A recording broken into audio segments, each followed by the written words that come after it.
these things. I mean, Battlefield of Eternity has always been a huge favorite, even during Phase 1.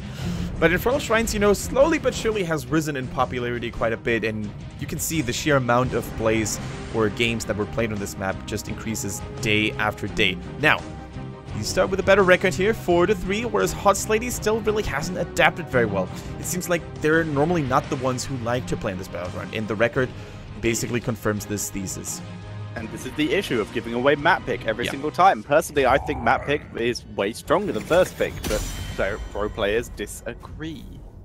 Yeah, exactly. Oftentimes it's really important to maybe have the map comfort in your favor, because I feel this is especially true for Chinese teams who are known to be not as strong in terms of macro play and map play compared to other teams, right? So if you have weaknesses in that regard, you may actually want to go for a map that A, doesn't really put that much emphasis on map mechanics, or B, is one of the few maps where you actually feel comfortable on. The perfect example for this would be CE, right? They always play on Towers of Doom. They go for Warhead Junction or even Braxis Hollout, which is very unusual, but they're one of the few teams that feels exceptionally comfortable on those maps, and they do so well when going for this kind of map strategy. They do indeed, and HOTSLADY using that first pick that they did get from giving over this map to take the Genji. Now, ESTAR, they get the double pick to react, stealing away that Uther. Very sort of a hybrid of all the picks we saw last game, just in slightly different order this time. But Uther, one of the best counters to Genji with that Guardian of the Ancient King, so nice to have it on your own. Sorry, to Anubarak. So it's nice to have it on your own side.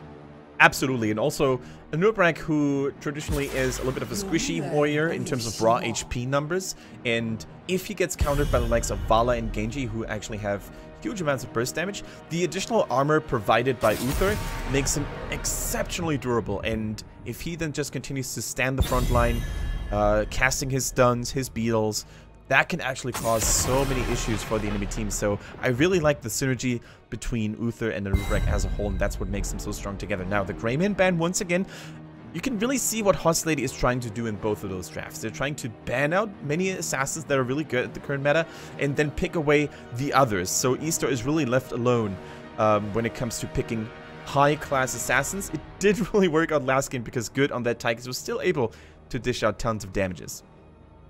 Indeed, and Tychus, really strange how he sort of just dropped off without any changes to him. It's just how the meta's changed due to being double support as opposed to double tank.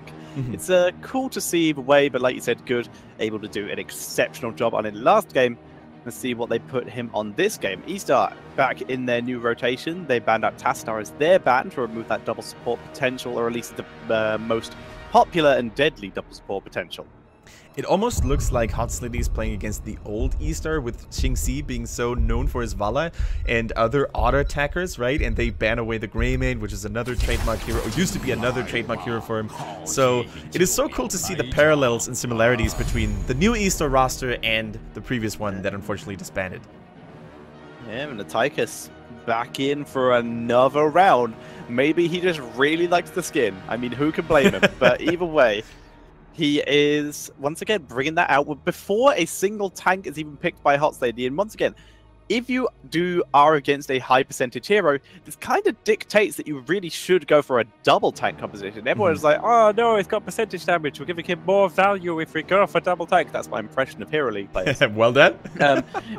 They get percentage damage. We'll give him more value if he goes for if we go for double tank. No, the whole point, as Grubby said perfectly yesterday, if you go in with double tank and Tychus shreds one of you, you pull, but you could either have one tank pull back and suddenly you have no front line because he was shredded by Tychus, or you have a second tank, so you still have a chance in the fight while the one that was damaged goes back, gets healed, and then rotates out again. You get the rotation going between your front line. However, this would dictate a solo front line, a solo healer, sorry, coming in from HOTSLADY. They decided instead to go with a single tank, but one with a blind to try and adjust for this. Yeah.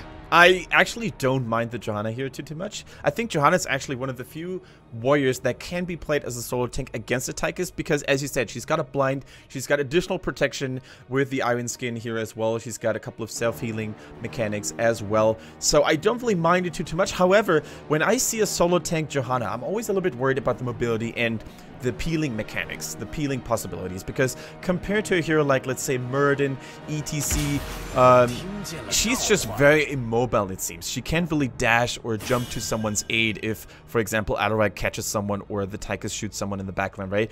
So once they go in, they're pretty much committed and they have to rely on their assassin's own positioning rather than Johanna peeling for them. Now, the Nazebo, though, makes me very, very happy, Tetcher, because I think with the team comp that HOTSLADY brought to the table, they can easily play for the late game. HOTSLADY's comp is not like all in your face, forcing issues very early on. So Nazebo, man, it could be the late game powerhouse that ESTAR needs. Yeah, and their late game is going to be pretty deadly. They have the Vile Infection, Big Red Button. Their damage numbers are going to be through the roof. And that is going to be a severe problem for HOTSLADY. As HOTSLADY, they did go for that double support. That's going to help a lot. Ariel and Karazim together might be enough to heal out that late game Nazebo damage if they actually get there. Absolutely. Now, the Nazebo, we have seen a couple of, build variations in China. We have seen SBT use the Toad Zebo. I think it was actually on this very map, or was it Towers of Doom? I can't recall. But it was this map. It was this map. Fantastic. So is ESTAR going to show us something different? Is ESTAR going to show us something exotic? Me personally, I've been very successful using the Toad build in Hero League, believe it or not. However, you need to make sure that A, there's not a lot of heroes that have something to put in between the Toads, like Beetles, for example, or Zagara minions, something along those lines. And when there's a lot of melee heroes, right? Because they normally tend to clump up, and if they take some of those empowered Toads to the face, man, does it feel good. Yes, Kendrick Nazebo Fantasy Ramble is now offline. That's... oh no, Kendrick's infected by the robotism too.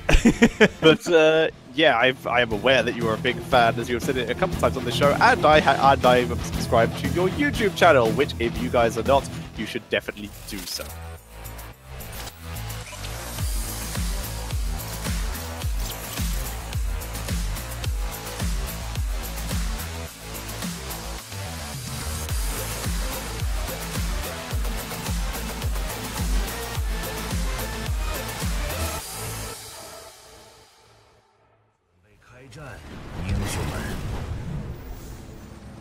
So, ladies and gentlemen, oh, you lost the staring contest. Is that what's happening now? Good God, no, we're going to get in trouble for that. But, ladies and gentlemen, welcome to the Infernal Shrine. On the left-hand side, it's ESTAR, with potentially Tumi on the Anubarak, China #1 on Uther, Good on Tychus, Kid on Nazebo, and Ooze on the Alarak. And ESTAR's opponents are HOTSLADY, who are trying to balance it out to a 1-1. We have Y on the Vala, Palmy on the Oriole, Leas on Karzi, Meg on Genji, and Carlo on the Johanna. First time I think we see Carlo on this hero, so we're going to pay special attention to him now. Meg jumping in aggressively. Holy, that is a very risky maneuver. He gets focused by Alarak and already almost gets taken out here. Holy cow, Meg, don't play with our nerves like that. Indeed, he is able to survive. We've also just been informed by the marvelous Dogray of exactly who the substitute is. It is Soap from KISS last year. He is currently the manager and coach of the new ESTAR lineups and is substituting in for this game.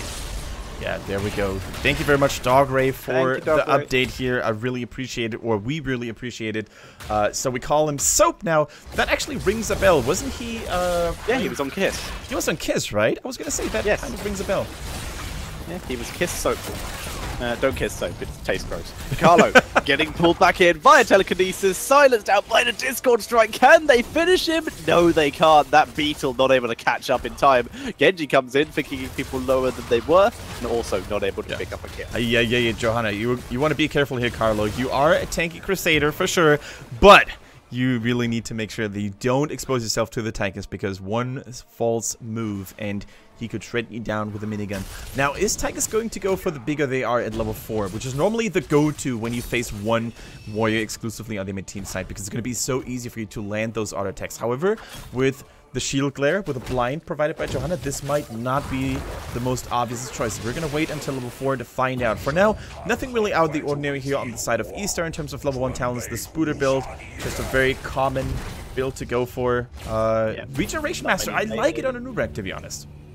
Indeed, and we're actually seeing the exact same thing from Johanna. Now, Johanna doesn't have any kind of spell block in so she is unable to react to Nazebo in that way, but even so, spell block against Nazebo isn't as effective because it's not a single burst of damage, it's tick, tick, tick, tick, tick, tick, tick, as the spiders nibble away your fear. Absolutely. Couldn't have said it better myself. Now, see the Genji going for Shuriken Mastery. It's really interesting to see that the talent is still the #1 go-to in most cases, despite getting nerfed. But let's face it, the nerfs applied to that talent were pretty much very minimal. So the damage numbers for Genji players all across the globe are still very solid. We see the healing ally here for Karsi providing a little bit more healing over time, which against Nazeebo, as Tetris said, is pretty solid. They also don't have huge amounts of wave clear to destroy the ally. Okay, never mind. If you place it right into your enemy's face, then you get it. Okay. Absolutely right. China #1 shutting that down. But it is also really good due to the fact that Earth ally has a little bit of trouble against heroes that attack as quickly as Tychus, and also Tychus' percentage damage ignores it, and Nazeebo, of course, doesn't fall for attack much at all. Nice telekinesis into the zombie wall. Pommy completely isolated, silenced up, but he was still able to get his heal off, and as such, Pommy survives.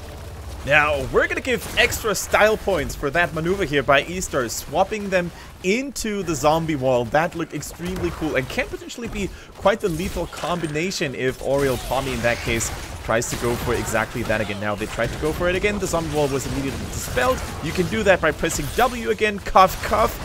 Here, Leak Nazeebo's out there. Please do that more often. I do love that our cast every now and again turns into Hero League PSAs, unfortunately. Hero Leaguers don't watch professional games, as is very clear by their own play. So, Kid, you're being chased away, already out of mana, so he's ESTAR's not giving it up. test this anymore, so it is actually going to be HOTSLADY who take the first Punisher. Yeah, and I think you could really see the superior wave clear potentially on the side of HOTSLADY with the likes of Johanna, Genji, and Vala, whereas Nazeebo's damage is very slow. And the problem about poison damage oftentimes on this map is that it ticks so slowly, you're actually giving your opponents the chance to finish off the minions. That's why Sylvanas is normally not that good at clearing shrines, because her poison will tick very slowly, only for enemy AoE spells to finish off all the minions. And that's why heroes like KT and Gul'dan are so much better, because the Fell Flame and the Flame Strikes deal huge amounts of burst damage to really secure yourselves the skeleton kills. So, nice early move here by HOTSLADY. They're actually the ones in the driver's seat so far. Indeed, they're looking pretty good. Not too far ahead, but they are still looking fine. So far, not even a first blood has been achieved, despite the best efforts of Ooze and Pommy with the great entertainment strike. Now, why though will become first blood. Great move in there by Soap, locking him down, and Vala is killed off first. Yeah, that is of course the power of the Underking talent at level 4. You have a longer range on your bird charge, allowing you to gank over walls from a hidden angle even more precisely. And that's exactly what they needed to take out the Vala. Huge play by Soap, nice CC chain as well. And, you know, those early kills are really, really important in order to establish yourself some strong map presence. They're going for a Mercat immediately, using the numbers advantage in Nazeebo. You can see how Nazeebo is oftentimes minding his own business, rotating from middle to top and back from top to middle, in order to get as many Voodoo Ritual stacks as possible. And that's exactly what you need to do. If you play as a Nazeebo and you're grouping up with your teammates all the time trying to go for skirmishes, you're not doing it correctly, because your late game potential might not be fully there yet if you don't have the 175 stacks at level 20. Nazeebo, though, does go for the Spider regen at level 4 as opposed to Big Voodoo, considering the amount of rotations he is doing. Right now, he is locked in the top lane, so he is just playing it safe. He does not know if he's going to be able to get to the mid game, and he does not know if he's going to be able to get enough stacks to make that talent worth it. So instead, playing safe, going for spiders. Yeah, I think it's a good call to make, especially when you're very confident in your skill shot abilities, landing your scooters. And let's face it, there are not really that many high mobility targets except for Karzim and Genji, so the Johanna should be relatively easy to hit with the spiders. Same goes for the Vala and the Oriel, so I really don't mind this pick. Although, as you said, me personally, I prefer Big Voodoo for the most part, because it really causes you to become quite the tanky beast in the latest stages of the game. Yeah, it allows you to not get into the burst by a hero like Johanna if she goes in for, say, a Falling Sword, which is very unlikely, but it does happen also potentially against Genji. Genji can really overestimate how much health you have. Genji does actually dash through here, doing a lot of damage onto Ooze. Unable to get the final shot, though. Cyber Agility, keeping Meng out of too much danger. Once again, HOTSLADY with control over this objective. Yeah, it looks like ESTAR can't really set a good foot here in those shrine fights, because they don't really have the hugest amount of wave clear. Now, Soap going in, trying to lock down Johanna, but Ironskin easily denies that. The Discord strike, though, Y is healed back up to full, so it's not able to get the kind of lockdown they wanted. 19 to 34 in HOTSLADY giving this up? HOTSLADY. I don't think so. I think they're looking for a good angle to move back in. So they're going to move in from below this time, 30 to 34. As HOTSLADY move back in. Genji trying to sneak it, 36 to 31. Moving back into the back line. Oh, he gets him! Dropped low. He gets killed off, 36 to 36. Anubrak is trying to sneak it from behind, 39 to 30. Oh, he gets it! Anub will sneak it. Now he just needs to get out of there. As we already see Nazebo, Alarak, and Uther all going down. Can Anub get out? So he gets stunned and he gets killed off. That is a Punisher for 4 kills. And that is what we in the biz call not worth. No, they even pull it back so nicely here, distracted multiple times, forcing the Punisher to hit minions. Now it's only jumping around the gate, not really even attacking it. So, you know, those Punishers, they're not known to be the smartest of demonkind, but they certainly hit very hard. But here we see that ruthless onslaught on the side of HOTSLADY, forcing everybody back. They have nobody to really de-push and zone them out. Alarak getting caught here as well, and then they traded 4 kills for nothing. Well, they got the Punisher, but guess what? If your Punisher doesn't even get a gate, you might as well not have gotten it in the first place. It doesn't really make a lot of sense. So, HOTSLADY, is this the curse? Is this the blessing by HOTSLADY? Always coming back in game number 2. We talked about this insane consistency in terms of, you know, they're always fighting back. They just don't give up that easily. Indeed, and this is a little bit of a better showing by them. And to be fair, if ESTAR had lost the Punisher and then died under 4, then this could have been far worse for them.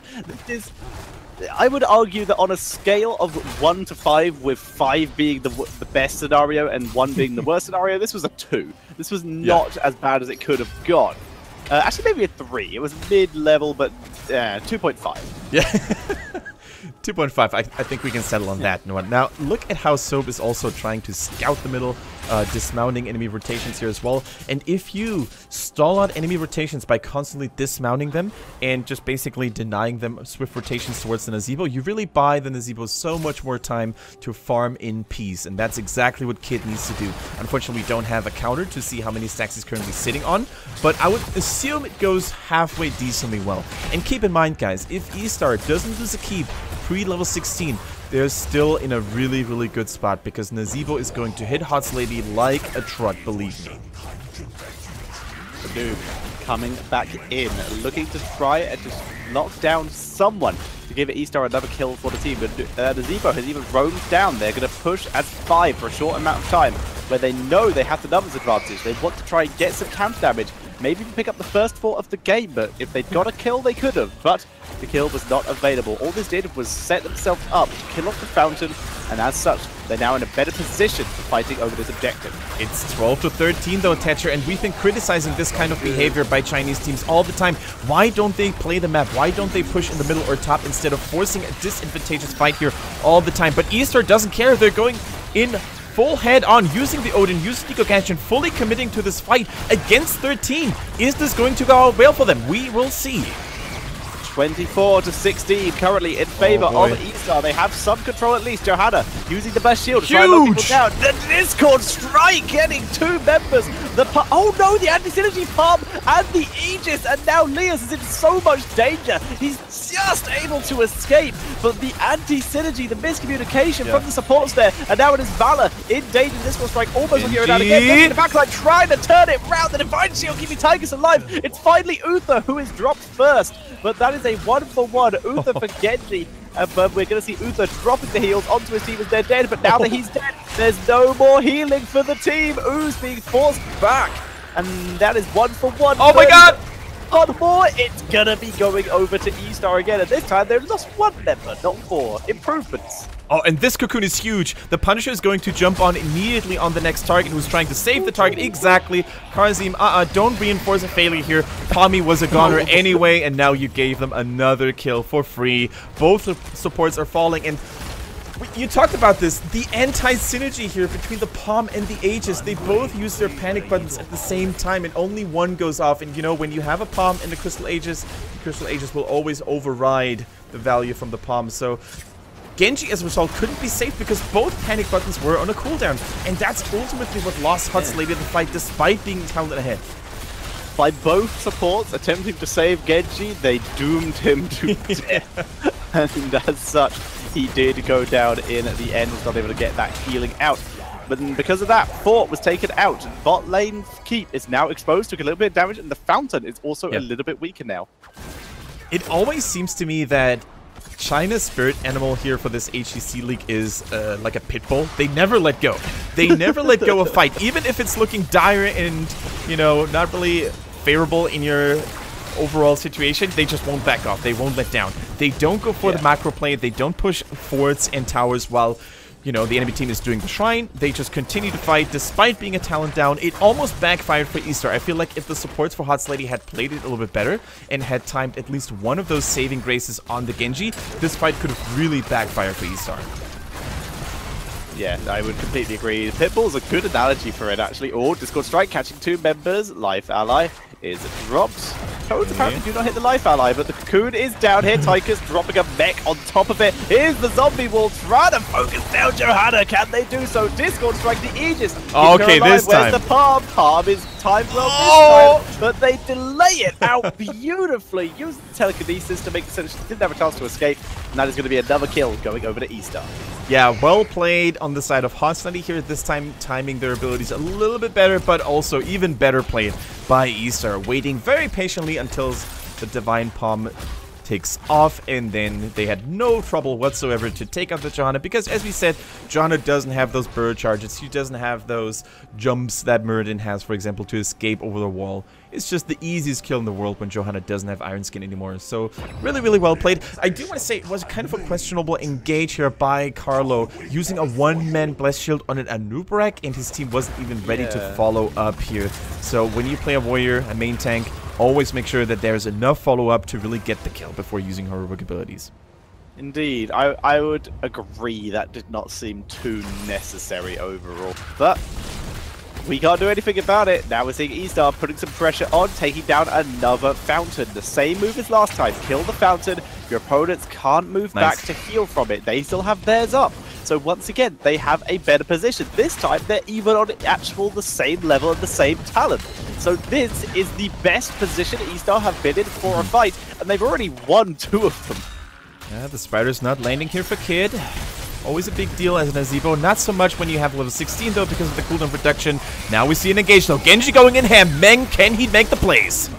Divine Shield dropped onto Alarak, allowing him to reposition himself as he was getting zoned out quite badly. Uther dropped low, but guess what? Fountain's here. Odin dropped to try and get the counter damage off as in comes Kid, looking for his opportunity to try and drop some damage. Good, sorry. Trying to look for opportunity to burn people down, but HOTSLADY not taking too much damage, actually. They managed to avoid most of these shots, but no, Discord Strike immediately onto Y, as I say that, cast a curse. And Ariel not getting enough energy right now to really heal him back up properly. Needs Y to move back in, but Y is the one who is vulnerable. And that was so well played by ESTAR. They direct all of their poke and damage, burst damage, onto Y, who's the main hope generator for Oriel. And if you pressure Vala, there's not going to be any healing left from Palmy. And that really sets you in a good spot for those team fights. And now Ooze in trouble, uses the Counter-Strike to get himself out of harm's way. And this is a very close fight here, Tetcher. Vala refuses to die. Palm not even procs. Discord Strike finally followed up by a Hammer of Justice. And we see the kill go down onto the Vala. And once again, ESTAR, they've been just doing better and better in these fights each time. They went from losing 4 members and getting the Punisher to losing 1 member and getting the Punisher to losing no members and getting that Punisher. Just looking better and better and better each time. Yeah. And it starts to get to the point where you wonder why HOTSLADY are taking these fights.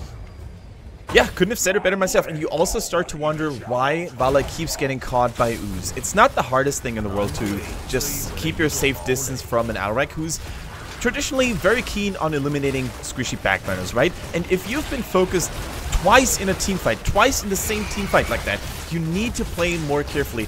But as a result, it's also hard to do that because there's only one Johanna to really hold the front line clean.